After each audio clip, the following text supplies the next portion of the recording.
Pega menyusun skripsiku kakak. Kalau ATM ku Kalau HP tak bisa jadi yang bisa dibeli. Kalau HP enggak apa-apa sih.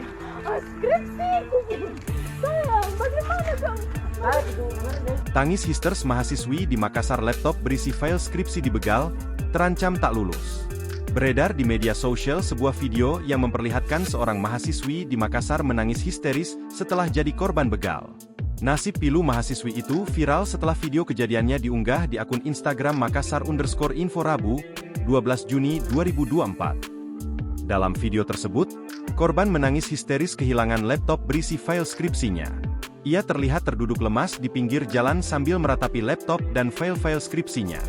Dari keterangan pengunggah, disebutkan pembegalan terjadi di Jalan Insinyur Sutami, Kota Makassar. "Ia capek kak menyusun skripsiku kakak. Kalau aku tidak kupeduli, kalau HP tidak apa-apa ji, tapi skripsiku," kata perempuan tersebut dalam tayangan video yang viral. Seorang pemuda mencoba menenangkan perempuan tersebut. Hingga saat ini, warganet ramai-ramai berempati dan berkomentar atas kejadian nahas yang dialami mahasiswi tersebut.